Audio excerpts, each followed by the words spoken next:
తెలంగాణలో పెద్ద ఎత్తున రైతు సంక్షేమ పథకాలు అమలు చేసి కేసీఆర్ రైతు బంధుగా నిలిస్తే హామీలకు కోత పెడుతూ రేవంత్ రెడ్డి రాబందుగా మారారని బీఆర్ఎస్ వర్కింగ్ ప్రెసిడెంట్ కేటీఆర్ విమర్శించారు. కాంగ్రెస్ అంటేనే మోసం, దగా, నయవంచన అని మరోసారి రుజువైందని ధ్వజమెత్తారు. రైతు భరోసా ఎకరానికి 15,000 ఇస్తామని మేనిఫెస్టోలో ప్రకటించి 12,000కు కుదించడం అంటే రైతులను నిలువున వంచడమేనని మండిపడ్డారు. స్థానిక సంస్థల ఎన్నికల గంటాన్ని దాటేందుకే రైతు భరోసాపై కాంగ్రెస్ ప్రభుత్వం ప్రకటన చేసిందని విమర్శించారు. ఈ ద్రోహాన్ని రైతులు క్షమించబోరని హెచ్చరించారు.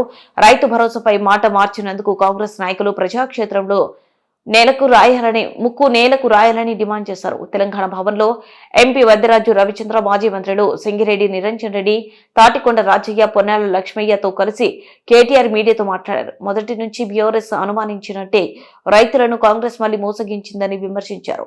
రాజ్యాంగం అమల్లోకి వచ్చిన 75 ఏండ్ల సంబరాలు సందర్భంగా దశాబ్దాలుగా కాంగ్రెస్ చేతిలో రైతులు మోసపోతూనే ఉన్నారని నిపుణులు జరిగారు.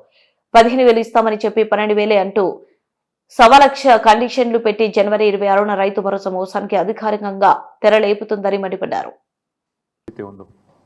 15,000 రూపాయలు ఇస్తాం ఎకరానికి అని చెప్పి ఇవాళ 12,000కే కుదించి సంబురాలు చేయమంటున్న రేవంత్ రెడ్డి ప్రభుత్వం ఖచ్చితంగా తెలంగాణ ప్రజానీకాన్ని, తెలంగాణ రైతాంగానికి తీరని ద్రోహం చేస్తున్నది, తీరని అన్యాయం చేస్తున్నది. ఈ ద్రోహాన్ని, ఈ వంచనని తెలంగాణ రైతులు ఎట్టి పరిస్థితుల్లో మరి క్షమించరు అనేది తప్పకుండా మా పార్టీ యొక్క ఆలోచన. అందుకే నమ్మి ఓటేసిన పాపానికి డిక్లరేషన్ల పేరిట మీరు ఇచ్చిన వాగ్దానాలు, గ్యారంటీల పేరిట మీరు చెప్పిన మాటలు పచ్చి మోసం అని చెప్పి ఇవాళ తెలంగాణ రైతన్నలందరికీ అర్థమైంది. కాంగ్రెస్ పార్టీని ఖచ్చితంగా భవిష్యత్తులో పాతరేస్తారని చెప్పి మేమైతే బలంగా అనుకుంటా ఉన్నాం. నిజంగా చెప్పాలంటే మోసం అనే పదం కాంగ్రెస్ పార్టీకి సంబంధించినంత వరకు చాలా చిన్న పదం.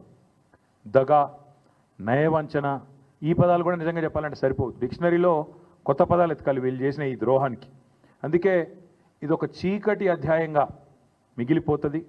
కపట నాటకాలకు, నోరు తెరిస్తే పచ్చి అబద్ధాలకి, ఇంకొక మాటలో చెప్పాలంటే అబద్ధానికి అంగీలాగు దొడిగితే ఇగో ఈ కాంగ్రెస్ పార్టీ నాయకత్వంలాగా ఉంటుందని చెప్పి వాళ్ళ రాష్ట్ర రైతాంగాన్ని మొత్తానికి కూడా అర్థమైంది. కేసీఆర్ గారి పరిపాలనలో 10 ఏళ్లలో ఆనాడు రుణమాఫీకి, అదేవిధంగా రైతు బంధు పథకానికి, రెండింటికి మాత్రమే నేను చెప్పేది, మిగతాయి చెప్పని కూడా చెప్పట్లేదు. డైరెక్ట్గా రైతుల ఖాతాల్లో పడ్డ పైసల గురించి మాత్రమే చెప్తున్నాను నేను. రైతు బంధు రూపంలో 73,000 కోట్లు, 27,500 కోట్ల రూపాయలు మీకు రుణమాఫీ రూపంలో, ఈ 2 పథకాలు మాత్రమే 1,00,000 కోట్ల రూపాయలు ఇవాళ రైతుల ఖాతాల్లో వేసిన ఘనత కేసీఆర్ ప్రభుత్వంది. ఇవాళ ఎన్నికల్లో మాట ఇవ్వకపోయినా, ఎన్నికల్లో ఓట్ల కోసం మీలాగా డిక్లరేషన్ల పేరిట మోసం చేయకపోయినా, రైతు బంధు లాంటి పథకాన్ని భారతదేశంలో పెట్టిన మొట్టమొదటిసారి పెట్టిన నాయకుడు స్వతంత్ర భారతదేశంలో కేసీఆర్ గారు. అందుకే కేసీఆర్ గారు రైతు బంధుగానే ఉంటారు, రేవంత్ రెడ్డి రాబందుగానే మిగిలిపోతాడు, రైతుల పాలిట రాబందుగానే మిగిలిపోతాడనే మాట నేను ఖచ్చితంగా చెప్తా ఉన్నాను. రేవంత్ రెడ్డి గారే చెప్పినారు, ఇంకా చెప్పాలంటే చాలా వీడియోలు ఉన్నాయని చెప్పిన మాటలు. డిసెంబర్ 3కు ముందు తీసుకుంటే 5,000